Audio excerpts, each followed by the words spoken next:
Good morning class 9। So student, आज आपकी home science की फर्स्ट क्लास होने जा रही है। तो आप लोगों ने अभी तक 8th में बहुत सारे सब्जेक्ट पढ़े, जैसे Hindi, English, math, social study. अभी आपको 9th में आके सब्जेक्ट चूज करने का या अपना पसंदीदा सब्जेक्ट ले सकते हैं। कुछ बच्चे मैथ्स में जाते हैं, कुछ बच्चे होम साइंस लेते हैं। कई लोगों की होम साइंस को लेकर के अपनी अलग अलग मेंटेलिटी है, अलग अलग धारणा है। सो बच्चों, जिन बच्चों ने ये सब्जेक्ट लिया है वो ध्यान से देखें, अपनी बुक को ओपन करें। ओपन करने के बाद आपकी बुक में फर्स्ट चैप्टर दिया है गृह विज्ञान के तत्व व क्षेत्र। फर्स्ट चैप्टर आपका है गृह विज्ञान के तत्व, पार्ट 1। फर्स्ट चैप्टर आपका है गृह विज्ञान के तत्व व क्षेत्र। यह आपका क्या है, लेसन का नाम। तो जो क्लास 9 के हमारे बच्चे हैं जिन्होंने लिया हुआ है होम साइंस,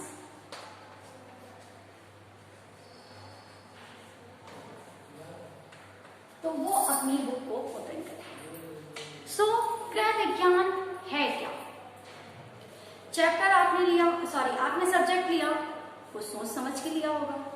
तो ये रियलिटी में है क्या, ये हकीकत में है क्या कि गृह विज्ञान को हम क्या कहते हैं, गृह विज्ञान में ऐसा क्या क्या है? तो गृह विज्ञान एक ऐसा विज्ञान है, गृह का अर्थ तो आप सभी को पता है कि गृह का अर्थ घर होता है और विज्ञान का अर्थ होता है व्यवस्थित ज्ञान। तो गृह विज्ञान का अर्थ होता है, अगर आपसे पूछा जाए गृह विज्ञान का क्या अर्थ है, तो गृह विज्ञान का अर्थ है व्यवस्थित ज्ञान। गृह विज्ञान के अब आती है बारी कि गृह विज्ञान के अंतर्गत हम किन किन चीजों का अध्ययन करते हैं। या काफी लोग कहते हैं कि गृह विज्ञान में सिर्फ आपको कुकिंग सिखाई जाती है, तो ये बिल्कुल गलत है। गृह विज्ञान के अंतर्गत आपको आवास, भोजन, सिलाई, कढ़ाई, बुनाई, शारीरिक रचना, स्वास्थ्य रक्षा, आय व्यय का बजट बनाना, वस्त्रों की आकृति, चुनाव, कपड़ों की सिलाई, बुनाई एक्सेट्रा, उनका रख रखाव। तो आपको गृह विज्ञान के अंतर्गत बहुत सारे विषयों, बहुत सारी चीजों का अध्ययन कराया जाता है। गृह विज्ञान कला और विज्ञान दोनों ही है। तो ये तो हो गया गृह विज्ञान के बारे में आपको एक जानकारी। तो अब हम अपना चैप्टर स्टार्ट करते हैं। ध्यान दीजिएगा, क्योंकि अभी अगर ज़्यादा डिटेल में आपको हम बताएंगे तो आप भी शायद ना समझ पाए। तो जो कॉमन पॉइंट्स होते हैं कि गृह विज्ञान क्या है, आप सबसे पहले तो वो समझ लें। तो जहाँ पर मनुष्य आनंद पूर्वक, सुख पूर्वक जीवन व्यतीत करता है, उसे हम गृह या घर कहते हैं। मतलब जहाँ पर मनुष्य सुख से, खुशी से रहता है, उसे हम क्या बोलते हैं, घर बोलते हैं। घर में हम सहयोग, सहानुभूति के साथ अपने कर्तव्य, उत्तरदायित्वों की पूर्ति करते हैं या उनके अधिकारों का पालन करते हैं। जिसकी जैसे पोस्ट होती है वो इस हिसाब से अपना कार्य करता है। जिसका जैसा काम है, जो जैसा जिस चीज को डिजर्व करता है, जो उसके लायक है, वो उस कार्य को करता है। आधुनिक युग में गृह विज्ञान के स्वरूप में बहुत से परिवर्तन हुए हैं। पहले जब ये आरंभ में सबसे पहले गृह विज्ञान आया था, तो गृह विज्ञान को हम अर्थशास्त्र के नाम से जानते थे। किस नाम से जानते थे? गृह अर्थशास्त्र। जब शुरुआत में गृह विज्ञान विषय आया और पढ़ने का समय आया, तो इसको हम गृह विज्ञान नहीं कहते थे। गृह विज्ञान को हम प्रारंभ में गृह अर्थशास्त्र के नाम से जानते थे। फिर बाद में इसका नाम गृह विज्ञान पड़ गया। तो गृह विज्ञान को लेकर के कई लोगों ने अपनी अलग अलग परिभाषाएं दी। तो अभी आप ध्यान दीजिएगा कि गृह विज्ञान के अंतर्गत हम गृह से विभिन्न पहलुओं जैसे आवास, भोजन, वेशभूषा आदि का व्यवस्थित अध्ययन करते हैं। अमेरिका में गृह अर्थशास्त्र मतलब अमेरिका ने होम साइंस यानी गृह विज्ञान को लेकर एक अपनी अलग धारणा प्रस्तुत करी है। वो इस प्रकार से है कि इसके अंतर्गत आय, व्यय, भोजन की आवश्यकता, रुचि, परिवार के लोगों की सहानुभूति, परिवार का लोगों का कॉर्पोरेट या जो भी आप समझें तो उसको बताया गया है। संकीर्ण अर्थ में यह गृह विज्ञान पाक क्रिया आदि समस्याओं के विशिष्ट संबंध में आधारित विज्ञानों का अध्ययन है। दिल्ली के, ये तो अमेरिका ने दी, अभी दिल्ली के लेडी इरविन कॉलेज से क्या परिभाषा इसके लिए आई है, गृह विज्ञान संस्थान ने गृह विज्ञान की जो आधुनिक परिभाषा दी है वो यह है कि गृह विज्ञान वह व्यवहारिक विज्ञान है जो अपने अध्ययनकर्ताओं को सफल पारिवारिक जीवन व्यतीत करने, सामाजिक आर्थिक समस्याओं को हल करने तथा सुखमय जीवन यापन करने की दशाओं का ज्ञान कराता है। अर्थात गृह विज्ञान की परिभाषा क्या है? दिल्ली के लेडी इरविन कॉलेज के अनुसार जो गृह विज्ञान संस्थान के द्वारा जो गृह विज्ञान की परिभाषा आपको बताई गई वो क्या है कि गृह विज्ञान वो व्यवहारिक विज्ञान है जो अपने अध्ययनकर्ताओं को सफल पारिवारिक एवं सुखमय जीवन व्यतीत करने तथा आय व्यय का ऋण रखने की दशाओं को ज्ञान कराता है, जिसे हम गृह विज्ञान कहते हैं। आरंभ में गृह विज्ञान को हम किस नाम से जानते थे? अर्थशास्त्र के नाम से जानते थे, परंतु इसका नाम बहुत ही संकुचित था।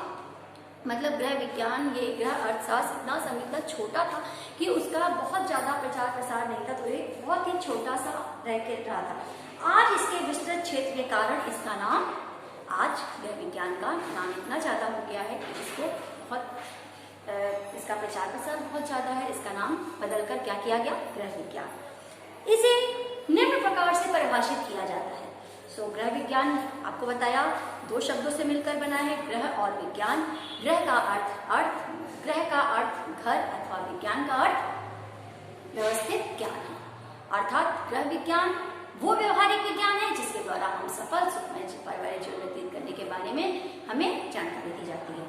अच्छा, जे.एम. डार्सी एक राइटर थे, इनके अनुसार भी गृह विज्ञान की एक परिभाषा लिखी गई है, वो ये है कि गृह विज्ञान वह सामाजिक विज्ञान है। अब अभी पहले मैंने आपको बताया कि उन्होंने बताया कि जो दिल्ली की लेडी इरविन कॉलेज के अनुसार जो गृह विज्ञान संस्थान से जो परिभाषा हमको मिली थी वो क्या थी? गृह विज्ञान व्यवहारिक विज्ञान है। चूंकि जे.एम. डार्सी के अनुसार क्या कहा गया है कि गृह विज्ञान वह सामाजिक विज्ञान है जो घर परिवार से संबंधित समस्त आवश्यकताओं एवं योजनाओं का व्यवस्थित अध्ययन कराता है। तो गृह विज्ञान के अनुसार सैद्धांतिक और व्यवहारिक दोनों प्रकार से हमें अध्ययन कराता है। तो गृह विज्ञान का अब हमने ये तो पढ़ लिया कि गृह विज्ञान क्या है। गृह विज्ञान जो बच्चों ने आके लिया है तो उन्हें चैप्टर रीड करने से पहले ये जानना बहुत ज़्यादा जरूरी है कि हमने ये जो विषय लिया है इसका अर्थ क्या है, इसका मतलब क्या है, इसके विषय के अंदर हम किन किन चीज़ों का अध्ययन करेंगे। तो हमारा सबसे पहले आ जाता है गृह विज्ञान का इतिहास। तो गृह विज्ञान का इतिहास प्राचीन काल में लड़के व लड़कियों के लिए गुरुकुल में शिक्षा की व्यवस्था थी। जो हमारा प्राचीन काल रह चुका, उस समय जो हमारे लड़के और लड़कियां यानी बालक और बालिकाएं थे उनके लिए शिक्षा के लिए कोई स्कूल या विद्यालय नहीं हुआ करते थे। उनके लिए शिक्षा के लिए एकमात्र साधन होता था गुरुकुल। वे कहाँ जाकर अपनी शिक्षा दीक्षा लेते थे? गुरुकुल में। वहाँ विशेष रूप से उन्हें गृह विज्ञान विशेष रूप से पढ़ाया जाता था। जो हमारा प्राचीन समय था उसमें चाहे वो बालक हो या बालिकाएं, उन्हें गुरुकुल में ये विषय आम रूप से पढ़ाया जाता था, अपितु अन्य विषयों के साथ साथ उन्हें सफल जीवन यापन करने की शिक्षा दी जाती थी। घर तथा गुरुकुल में माता पिता तथा गुरु के द्वारा गृहस्थ धर्म की शिक्षा भी दी जाती थी। तो प्राचीन काल में शिक्षा आप जानते हैं कहाँ दी जाती थी? गुरुकुल में। फिर मध्यकाल यानी जो हमारा बीच का समय आया, उसमें मध्यकाल में मुगलों का शासक हुआ।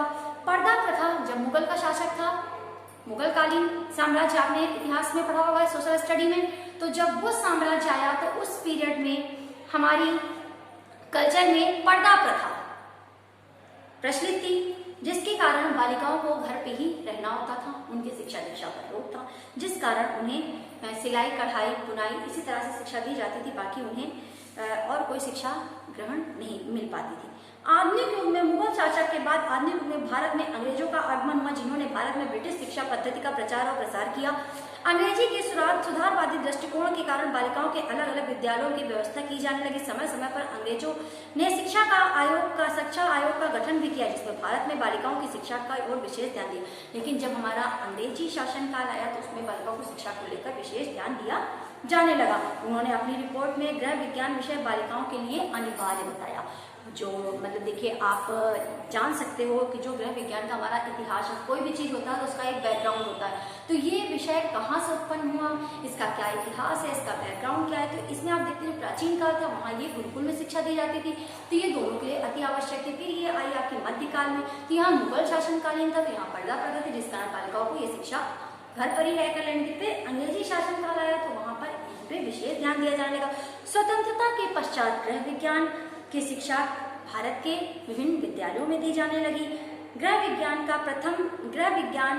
एक प्रथम विज्ञान के रूप में विकास हुआ। इसके विज्ञान से की एक व्यवहारिक शाखा के रूप में मान्यता दी गई और इसे अनेक तत्वों का समावेश किया गया, जो गृहिणी को आज की जटिल परिस्थिति में उनकी पारिवारिक समस्याओं का समाधान करने में सहायक सिद्ध होती है। यानी कि गृह विज्ञान में जब अभी स्वतंत्रता के बाद जब इस विषय का प्रचार प्रसार हुआ और इसको मान्यता मिली, तो इसमें हम बहुत सारी चीज़ें जोड़ी गई, जैसे हमारे शारीरिक रचना, हमारे बजट का प्रावधान लाया गया, आय व्यय का किया गया और मनुष्य की मूल आवश्यकताओं के बारे में ध्यान दिया गया। बहुत सारी चीज़ें ऐसी जोड़ी गई। तो गृह विज्ञान के अंतर्गत आर्थिक, सामाजिक, हर तरह की स्थिति के बारे में हमें जानकारी दी जाने लगी। फिर आ जाता है गृह विज्ञान की प्रकृति, यानी कि गृह विज्ञान कला और विज्ञान दोनों भी है। तो गृह विज्ञान के कला के रूप में कला का अर्थ कुशलता एवं दक्षता होता है। तो कला परिवार के समस्त कार्यों को प्रभावित करती है। जैसे अगर आपकी कला में रुचि है तो आप अपने घर को अच्छे से सजा सकते हो, उसकी अच्छी से डेकोरेशन कर सकते हो। अगर यदि खाना, चाहे वो घर की सजावट से हो, चाहे वो भोजन परोसने से हो, या फिर वो कपड़ों के चयन से हो, किसी भी तरह से हो, तो ये एक अपनी अपनी कला होती है। तो अगर ये आप में गुण है तो आप एक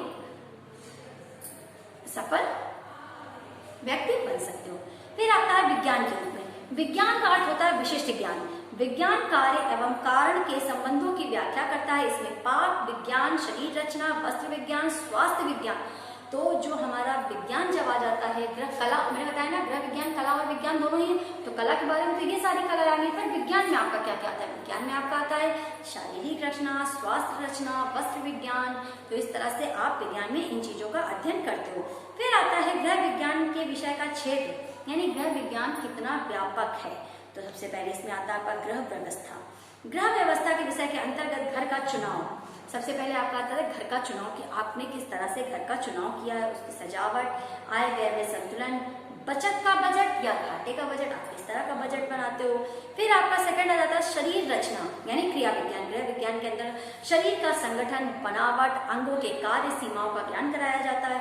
गृह विज्ञान के अंतर्गत जो हमारा शारीरिक रचना का आता है क्रम, तो उसमें हमें शरीर की बनावट, उनके कार्य के बारे में बताया जाता है कि हमारे शरीर की रचना किस तरह से हुई है और किस तरह से वो कार्य करता है। फिर आपका आ जाता है नेक्स्ट, आपका आता है वनस्पति विज्ञान, जंतु विज्ञान, शिशुपालन। इस तरह से आप इसको अपनी बुक में रीड करेंगे। अगर मैं ये सारी चीजें आपको बताने लगूंगी तो फिर आपका चैप्टर बहुत ही लेंथी हो जाएगा, तो अभी आप इसको इतना ही रीड करें। फिर आपका नेक्स्ट आ जाता है इसको आपको अपनी बुक से रीड करना, जो मैंने बताया। फिर आपका आता है गृह विज्ञान के प्रति धारणाएं।